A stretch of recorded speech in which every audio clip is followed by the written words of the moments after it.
કરવાના? શેના પૈસા લેવા આવ્યા ભાઈ? આપણે આખી 5 સોસાયટીની હોળી ભેગી આપણે ઓલા ગ્રાઉન્ડમાં કરીએ છીએ ને, તો એના માટે જે બળતણ લાકડાની જરૂર પડે ને, એટલે અમે પૈસા લેવા આવ્યા છીએ. તમે કેટલા આપશો? આગળ તમે સંપા કાકી હે ઓલા દુધિયા ડ્રેસ વાળા, ઈ બેને કેટલા આપ્યા? ઈ માજી 50 રૂપિયા. ઠેક, મારા 100 લખ ને ખલે. વાહ, તમારું નામ? સોનલ. થેન્ક યુ સોનલ બેન. વેલકમ. આગળ પછી છે ને જલપાબેન, રસમાબેન એવા ઘર આવશે. ઈ બધા રૂપિયા વાળા જ છે, કોઈ દુબરીનું નથી. એટલે 100 રૂપિયા માંગજો. શરમાતાની છોકરાઓ હોને. સંપા કાકી તો પહેલેથી લોભણા છે.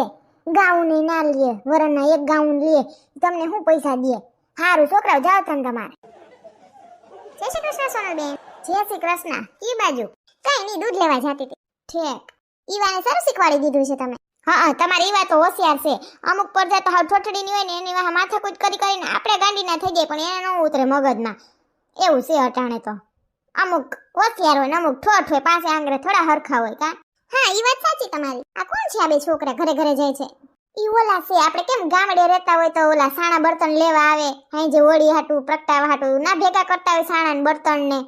પછી અહીં સિટીમાં તો કઈ જડે નહીં સાણા બર્તન, એટલે રૂપિયા લઈ લે. પછી જ્યાં વેચાતા હોય ને ત્યાંથી એકાયરે લઈ લે. એટલે ઘરે ઘરે હે ને જેને જેની યથાશક્તિ પ્રમાણે રૂપિયા દેવા હોય ને ઈ દે. મેં તો 100 રૂપિયા દીધા, સંપા કાકી 50 રૂપિયા દીધા. જીવ ના લે ને.